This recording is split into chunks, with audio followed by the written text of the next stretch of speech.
So it brings up the question. We've talked about the Andre trade, and we've kind of given our thoughts on that. But what's the overall opinion of the trade deadline? Was the trade deadline successful for the Detroit Pistons? Yes or no? Absolutely not. Absolutely not. And I sat in on the Ed Stefanski conference call the other day, and I heard... Big timer over here. Yeah, I had to throw that out there. Okay. Big time, Aaron. I sat in on the conference call, and I listened to what he had to say, and when he said that the team could have gotten second-round picks for their expiring contracts, that screams to me, why didn't you do it? Why did you need to hold on to Markieff Morris? Why did you need to hold on to Langston Galloway? If there was an offer out there for Derrick Rose, and I get the Rose stuff. If you want to keep Rose, fine, so be it. He's a good player. He has connections to Arntellum. I get that. If you really want to keep him, fine. But you had another 2-3 guys on this roster that should have been moved in Morris and Galloway, and maybe there, whatever else. Whoever else you had offers on that, doesn't fit your timeline, doesn't fit your future core, you should have looked at moving. And if you could have gotten a second-round pick for Markieff Morris, you should have done it. If you could have gotten a second-round pick for Langston Galloway, you should have done it. The game against the Knicks on Saturday night, when Sekou played 13 minutes and Louis King played 0 minutes, that's a problem. And that's with Svima Hailuk being out, Luke Kennard being out. That's with 2 wings being out, and your other 2 young wings got a combined 13 minutes. That is a problem. And I get that some of that's on Dwayne Casey, but as a coach, you don't go out there trying to lose. You go out there trying to win. And so you know that Dwayne Casey's going to play Langston Galloway 25 minutes. You know he's going to play Tony Snell 30 minutes. You know when Markieff Morris is back, he's going to be in the rotation. You know when Derrick Rose comes back, he's going to be in the rotation. That's what it's going to be because you kept all those guys on the roster. And to not move them and to not get some sort of asset for them is a problem. You are not a team that has the best young core in the NBA. You are not Denver.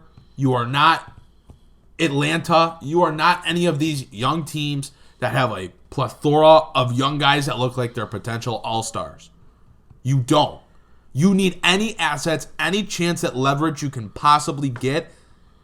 And when Ed Stefanski goes, I could have gotten second-round picks, but I can't put a name to a second-round pick.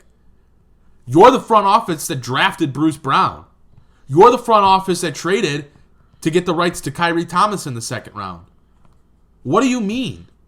That's kind of your job. Am I wrong when I say that? No, you're not wrong at all. And I agree with you. It was not a good deadline in that regard.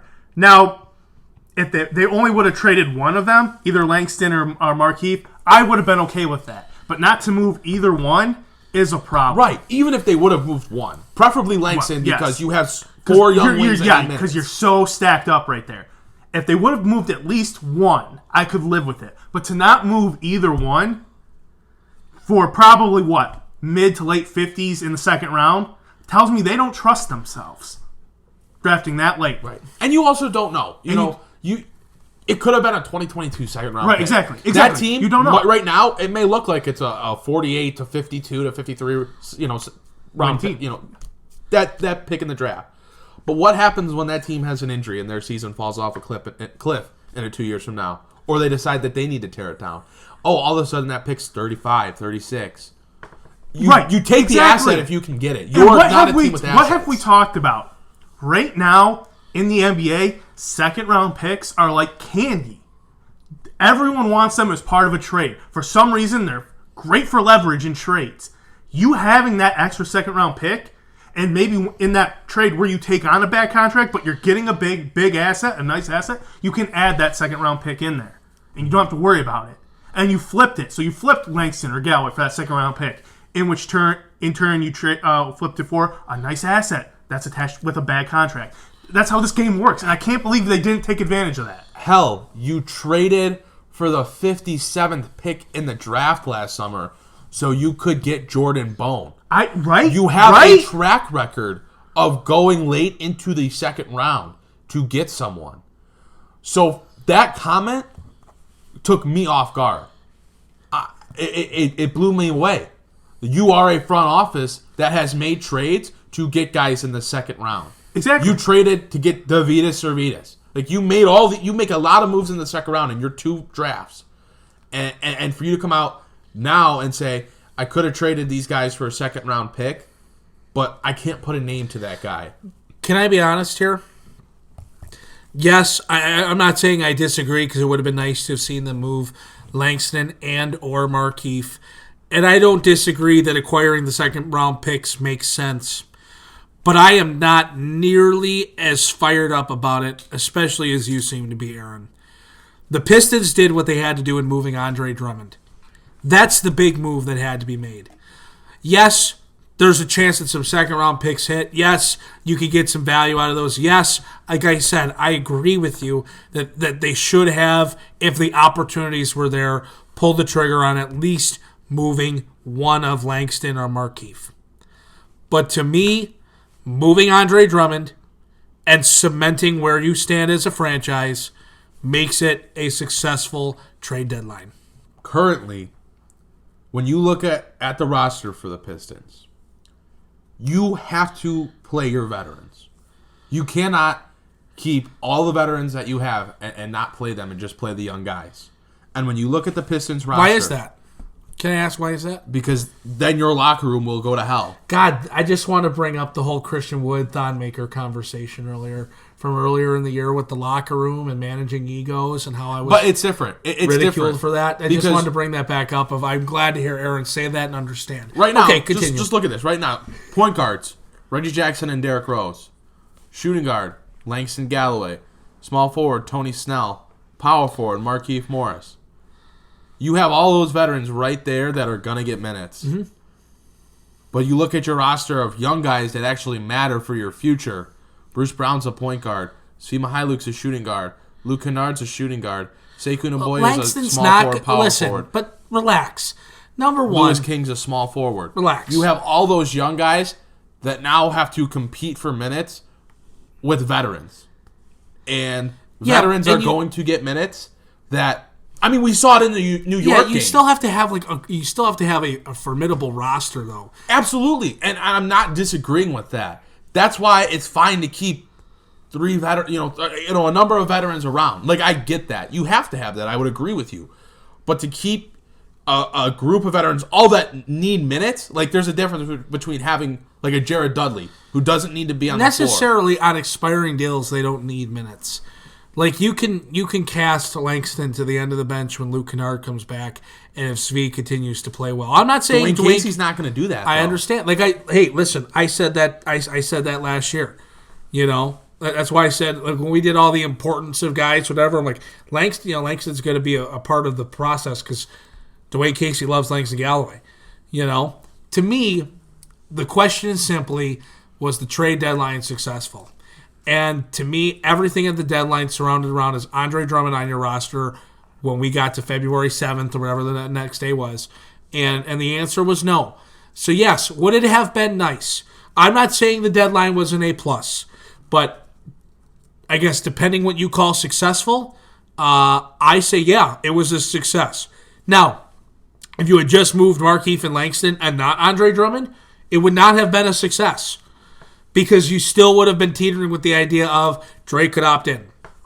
You separated yourself from that bad deal. I am not disputing with you that moving Markieff and or Langston would have been better for this team. I'm not grading the deadline an A+. They didn't graduate with honors, but they graduated. Okay? They graduated because they moved on. And they cemented where they're going. And yes, you have some veterans that are playing. But it's like, you know what? Langston's not here for the long term. Markieff's not here for the long term. Tony Snell's got one more year on his deal. He's gone.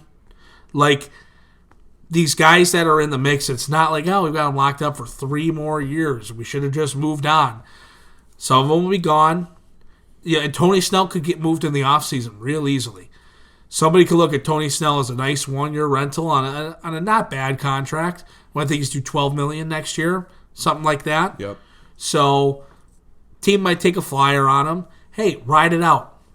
Ride it out. I know you want those young guys to get in, but to be fair, I mean, as much as, would it be nice to see a guy like Lewis King get some minutes stuff? Sure. But when Luke is healthy, as long as Luke gets his minutes and Svi continues to get minutes and Bruce Brown continues to get minutes and Sekou needs more minutes. That's the thing that was concerning was the Knicks game where Sekou didn't get as many minutes as he needed to. That's a concern. But the front office is going to have to deem down on Dwayne Casey. Hey, we need minimum number of minutes for Sekou a night, minimum number of minutes for Luke a night, minimum number of minutes for Svi a night. They need to be on the floor. And that's going to have to come down from the top to Dwayne Casey. Hey, if you want to coach here, this is what you have to do. Keep your locker room, okay, play your guys, right? But maybe Tony Snell needs to play 24, 25 minutes a night. Maybe Langston needs to drop to 18, 20 minutes a night. And we need to maneuver the rotations. I'm not sweating over the second-round picks and the young kids not getting as many minutes this year. I'm not sweating over it. Detroit, they took their stance. They're going young. They're moving forward. The deadline was successful. Could it have been better? Yes. But it was successful. I'm excited. Not excited. I'm interested to look back at this conversation in a month when Jordan Bone and Lewis King have been stuck with the Grand Rapids drive. Sekou's still not getting enough minutes because Markieff Morris is ahead of him in the rotation. And Thon Maker's still ahead of him in the rotation. Can I say this about Sekou real quick? Dwayne Casey is not a guy, is not a coach at all. He's proven this. That's just going to hand something to anyone. He is not going to hand Sekou's those minutes. Mm-hmm. He has had multiple times he's gone to the media and said, Sekou didn't play hard enough. Sekou hasn't earned it. He's going to make Sekou earn it. So as much as we hate that Sekou's not getting the minutes, that is going to continue until Sekou, in Dwayne Casey's eyes, earns it. And let me say something else. Are we terribly mad at that? Is that a bad thing for those young guys to experience? I'm not saying Sekou. It's a half a season. It's for a half a season. I'm not saying Sekou has to play 35 minutes a night, and that's whether not he's what playing I'm getting good at. or bad. But for him to play 13 minutes when he had 5 points and 3 rebounds, I agree that it's not great. I agree that it's not great, and I think he should be getting more minutes. I'm in total agreement. But from Dwayne Casey's standpoint, that's the type of coach he is. He has never just handed it to Siakam. He's not going to just hand it to Sekou. He's going to make Sekou earn it. And that will make him better for the long term than just being rewarded the minutes. He's not just going to give it to him. He's not. In a month, when we look back at this conversation, and Jordan Bone and Lewis King are in the G League, and Sekou's minutes are kind of flustering, here and there. Svi's back on the bench. Luke Kennard's going to get his minutes because Luke has proven he's a good enough player. And you're still playing your veterans, and your young players are not getting enough minutes. Kyrie Thomas hasn't gotten a look because Langston Galloway's got to play. I'm just going to be real with you. Number one, I will not sweat at all. And I'm a bigger dude. I sweat a lot. But I will not sweat at all over Lewis King, Jordan Bone, and Kyrie Thomas this year. Period. But that's what this season's for. No. That is what the rest of this season is for. You suck. No. Your team is terrible. That's what... You should be playing your young players. They should be getting an opportunity. Listen. You should be trying to lose for a better draft pick, better draft odds, and 2, you should be playing your young guys. Aaron, that's such a I'm trying to think of the right adjective here, but that's great. Like, it sounds great, but it's just not realistic this year. Now, again, with the roster you have in place, to me, it's like I'm not going to sweat over Jordan Bone. Jordan Bone, he's a rookie. It's his first year.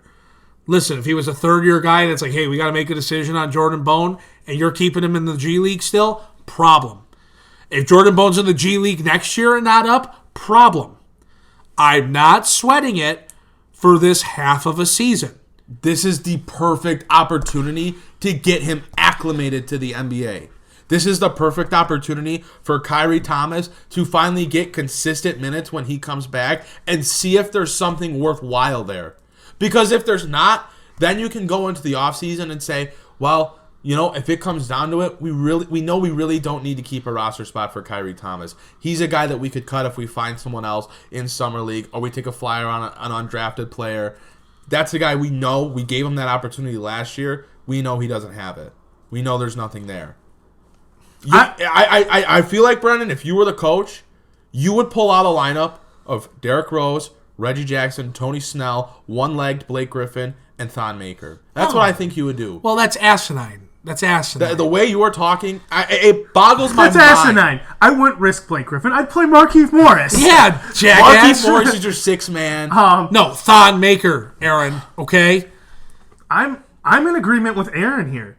This is the perfect time to get Jordan Bone acclimated, ready to go for next year in this league. It's the perfect time for Kyrie Thomas to figure himself out after last year in spot minutes being like, oh, maybe this guy has a future, from Summer League where it's like, what is this guy?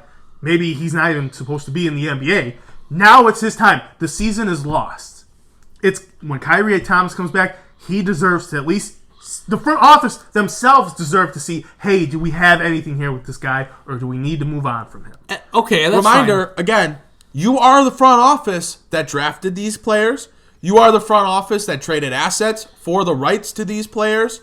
So for you to just say, I'm not worried about it, we can go into next season and try it out, that is an indictment on your development plan for this franchise. Listen, you have to also understand what the roster looks like right now, though. It's just... That's why they should have moved a Morris, moved a Snell. Can I ask a question? Did I say I agree or disagree with your point? You said you agree, but then you continue to say... That's all I asked. You got to play these guys. They need to be playing. Aaron, I'm not worried about these other young guys that need to see I'm not sweating about Lewis King and Jordan Bone and even Kyrie Thomas. Would it be nice to see Kyrie Thomas get a chance? I don't disagree. Kyrie Thomas more than Bone and Lewis King, in my opinion. You've got Zvi, you've got Jordan Bone, you've got Bruce Brown, you've got Luke Kennard, you've got Sekou, you've got Christian Wood. 6 young guys that covers all 5 positions on the floor. Those are the 6 guys I'd be worried about. Those are the 6 guys that need to make sure they are getting good, formidable minutes. Wait, you said you're not worried about Jordan Bone, and then you listed Jordan Bone and those 6 guys. Did I list Jordan Bone? Did not mean to list Jordan Bone. Okay?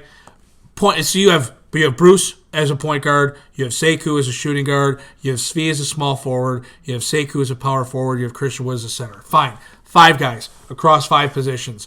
Those are the 5 that I'm worried about. If Kyrie can come back and get some minutes, great. Yeah, I'm not sure. It'd be good to see what you have out of him. But it's like, to me, next year is a year that should be a total just wash. It should be a total wash. You should be looking to move Rose in the offseason. You should be looking to move Tony Snell in the offseason. You lose the contracts of Markieff and Langston. And next year becomes a year of, hey, we get a full season of young guys across the board. You live and die by it. You see what they do for a year. And then build through whatever draft pick you get this and next year. And hopefully in 2-3 years from now, you're in a spot with, well, a guy like Luke that should be ready to help you compete. Sekou should be ready to help you compete. Potentially Christian Wood, who should be able to help you compete. In a spot that we can go out and win ball games. This is just a fundamental disagreement between your team sucks now, you have half of a season left, play your young guys. You don't necessarily think that's of the highest necessity? I do. It's just a fundamental disagreement. You are on the wrong side of history, and that's fine. But it's not even half a season. It's like 28 games or whatever, right? Yeah. So it's not even half a season. You play them. You let them go through the motions right now. You let them get some of that learning That's process. Fine, but I'm just not going to get as animated as you are about this because we're talking about 28 games. This franchise has been stuck in the middle for the last decade. Can I just say, and Aaron, they're going to continue to be stuck in the middle. This is coming from the guy that Tony Snell plays 35 minutes a night, Aaron, and they got Reggie Jackson and Derrick Rose. And these guys that don't matter. Can I just point something out? Future. You're the guy that for like 3 years has stuck by, we need to give Reggie and Dre a chance. We need to stick by the Pistons. They should be competing to win. Like, Reggie Jackson and Andre Drummond are completely different players than Langston Galloway and Markieff Morris. I'm just saying, you talk about, well, the Pistons have been stuck in the middle for so long, and this is coming from a guy that for a while was a supporter of the Pistons and the direction they were going. Mind you, the two players that you listed, when they were healthy, they made the playoffs with those As two an 8 guys. seed and got swept. They aren't making the playoffs with Langston Galloway and Markieff Morris. Well, they did make playoffs with Langston Galloway last year on the roster, just saying. Let's move on. Can I bring something up real quick before we move on completely? Yes. And it's something interesting. Now we're talking about moving contracts and players in the offseason. When Stefanski, I saw this quote. Maybe it's not true. Maybe it's garbage. Let me know, because I only saw this quickly in passing. But when Stefanski was brought up about Blake Griffin and where he's at, he mentioned Blake should be healthy by June. What does that mean for Blake's future if he's trying to put a price or a time frame on Blake's health? Considering we are in rebuild mode. He said that. Those are his words. Yep. And now he's telling us Blake should be healthy by June. What's in July? The draft. Not saying you're going to get anything for Blake Griffin. I don't know what Blake Griffin's value is anymore. But speaking of moving players, Yep. is all of a sudden Blake Griffin on the trading block once June comes around? I hope so. Well, I'm sure you meant to say June. The draft is at the end of June. But Blake ready by the Yeah, beginning did I say July? Yeah, I meant Blake June. ready by the beginning of June. Yeah. The draft. What did I said July, didn't I? Yeah. I meant June. No, I know what you meant. That's why I wanted to clarify it for you. But yeah, I mean, are they looking to move Blake? See, I mean, So that's just something we were talking about. Yeah. We were talking about moving players like Langston, Markieff, Snell. Is Blake being moved this offseason in June? He should be ready by the beginning of June. End of June is the draft.